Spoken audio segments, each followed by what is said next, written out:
So, so in this presentation, I'm going to be discussing material from my book, Meat Logic, Why Do We Eat Animals? Which is a book that presents the logical case for veganism. And you just heard a little bit about me. I have a PhD in electrical engineering from Princeton University, and I worked briefly as a software engineer in Silicon Valley before I switched gears to become a writer. And in terms of my own vegan background, I went vegetarian in high school after making the connection with my dog at home. And I didn't really think about anything further until about 10 years ago when I learned the truth about dairy and eggs and went vegan. And when I went vegan, I found myself really interested in animal rights from a logical, philosophical perspective. Because I'd already made the connection with my dog from way back, as I said. But at the same time, people who are against animal rights often say that animal rights, it's just people being emotional about animals and isn't logical. And so I really wanted to know if the philosophical debate around animal rights was still open to debate or whether it was basically a proven case. And I found what I was looking for, but it was spread out, and much of it was written for a more academic audience rather than written for your average person. And at the same time, I was also watching a lot of people arguing about veganism on Facebook. And I started to notice that the many types of rationalizations that, that people had against it. And the arguments felt very repetitive. And I started to wonder if there were any books that collected all of these rationalizations together in one place and show how they don't stand up to logic. And I didn't find any such books at the time, so I decided to write one myself, both to present the logical case for veganism and to show that the non-vegan position doesn't stand up to logical scrutiny. So in terms of the presentation today, in the first half, I'll be giving a brief review of the philosophy.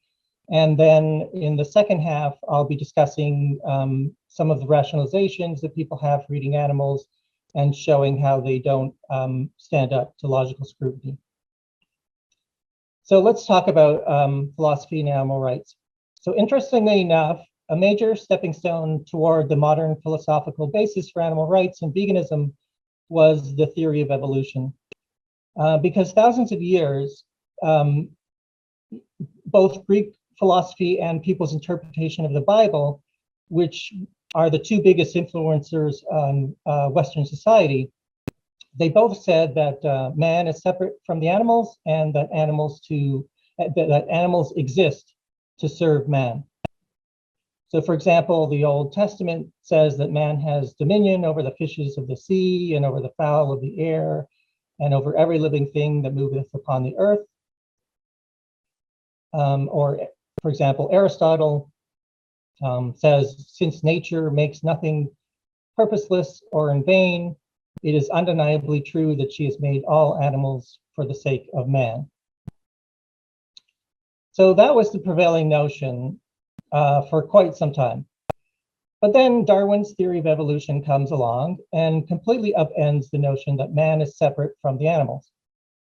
It tells us that our human-centric way of thinking is unwarranted, that humans are in fact animals themselves, and also that non-human animals do not exist for the sake of humans, but rather they just exist, they just happen to inhabit the same planet and share common ancestors.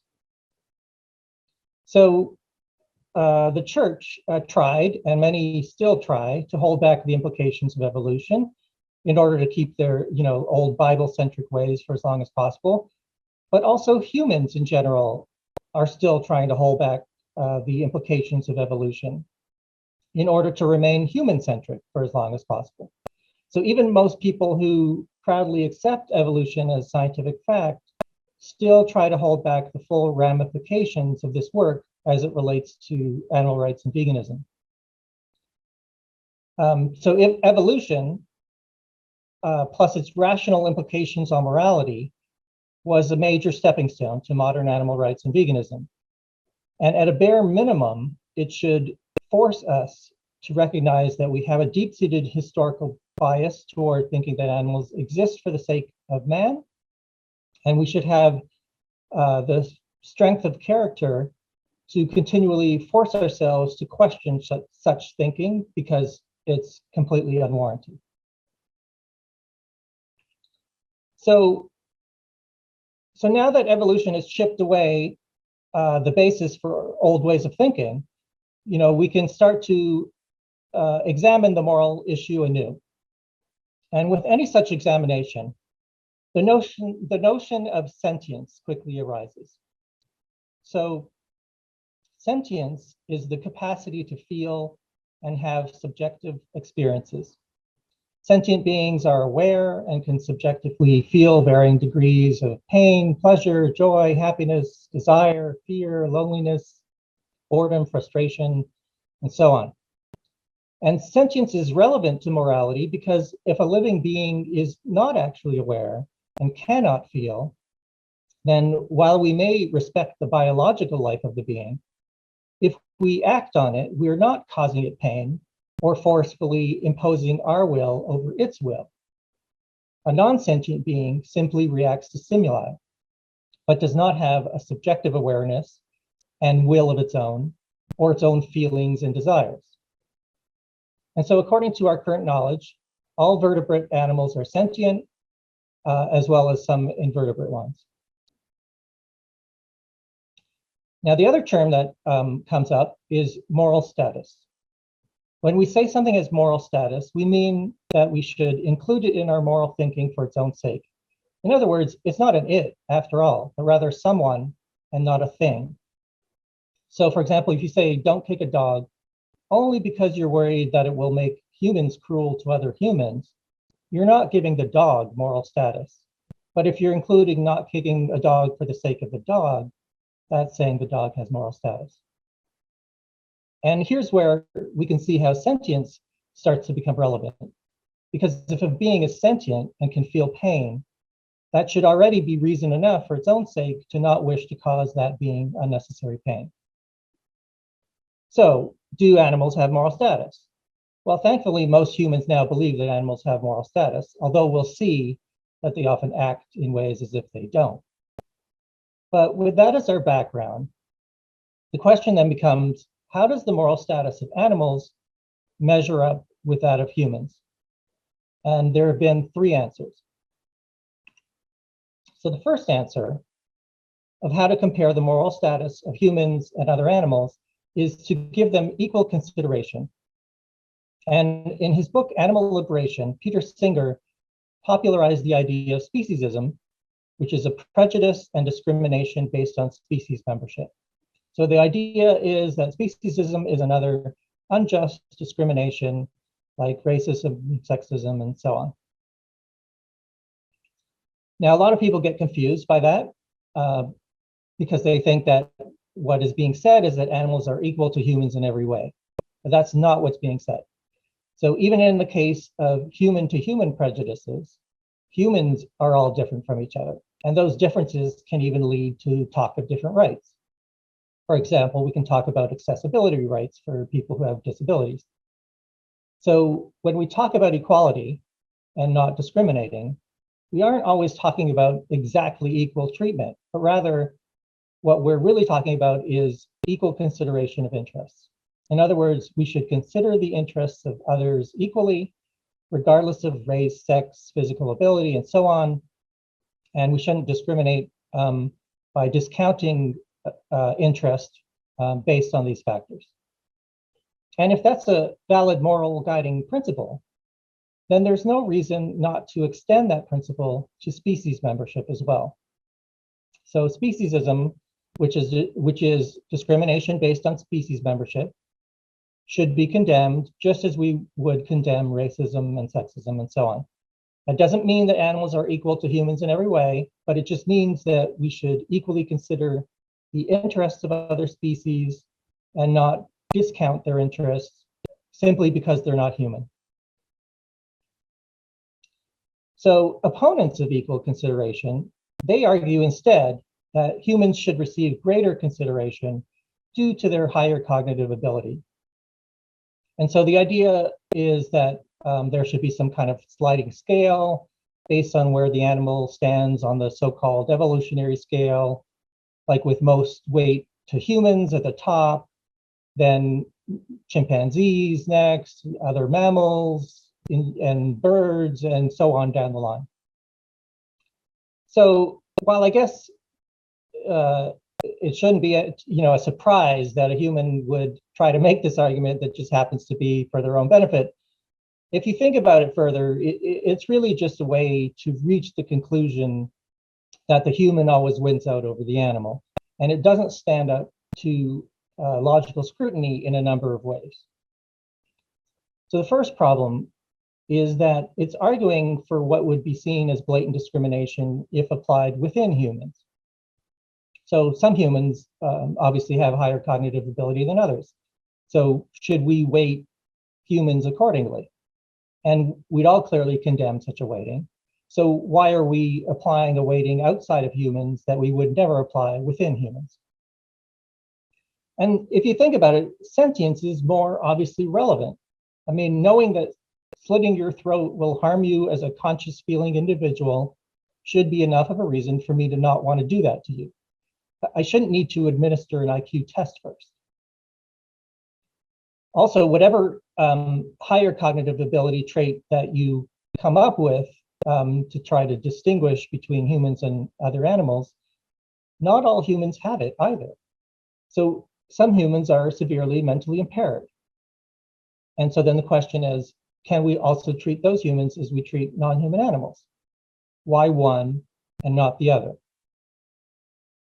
So of course, people who were trying to argue for unequal consideration tried to come up with a distinction to validate treating severely mentally impaired humans one way and non-human animals another.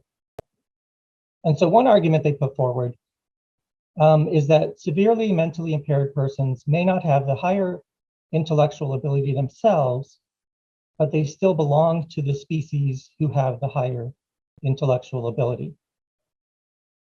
But that's a prejudiced answer in itself. And to see that, imagine someone arguing for male dominance over females because male is the stronger sex. Now, another person argues back and says that's crazy, and then also points out, but what about smaller and weaker males? So, what about them? So, and then the response they get back is, well, those males may be smaller and weaker, but they still belong to the stronger sex, and therefore males should dominate females. Not a very good answer, is it? So that was one way. And then another argument that they put forward was that severely mentally impaired persons belong to a society that has the idea of our morality, whereas non-human animals don't. And so then that's why, according to them, we can treat severely mentally impaired persons one way and non-human animals another. But even if the idea is of morality as a human made-up construct, once you apply the concept in a discriminatory manner, without any logic that stands up to scrutiny, simply because you can, it's just a fancy way of saying no non-humans allowed. So again, you're just expressing your prejudice. And in philosophical terms, moral agents is what we call those who can make proper moral judgments. And those who can't are called moral patients. And just as human moral agents shouldn't leave out human moral patients from morality, they shouldn't leave out sentient non-human moral patients either. And what I think is really going on with the unequal consideration position is a kind of evasion and sleight of hand by trying to change the question. So the question the person who's arguing for unequal consideration is trying to frame for us is the first question here. So in an emergency where you could only save one of the two, would you save the animal or the human? And they want us to answer the human, of course, as a way to prove that they're right. But that isn't the real question here, is it? The real question in front of us is the second question. In my regular day-to-day living, should I ever cause unnecessary harm to a human, or should I ever cause unnecessary harm to an animal? And I hope our answer is neither, of course. So the prejudiced person is trying to force a hierarchy by focusing on burning building, emergency questions, forcing a situation where you can only save one of the two. And so they'll ask, well, if we don't flip a coin here in the case of between saving a human and saving an animal at the edge of sentience, are we speciesist? And therefore they argue, well, speciesism obviously must be correct because obviously you should be picking the human here. But again, that's not the question. And to see things more clearly, we can look at the same type of idea playing out between humans. So don't look at racism and sexism where you might indeed flip a coin. Look at things like ageism and ableism. Would you save a baby or an elderly person? Would you save an able-minded human or a severely mentally disabled human? Now, if your answer is not flipping a coin, have you just admitted that we should be ageist and ableist in our regular day-to-day life? Should we be allowed to enslave older people and severely mentally disabled persons? I hope all of us are saying no, of course not. Because the win-lose burning building is not the right question to ask. The right question is the question of win-win everyday living. So the moral of the story is whatever win-lose burning building hierarchies we may have, and we may all have different ones in our head, don't bring them into win-win everyday life. That's what not being prejudiced is talking about.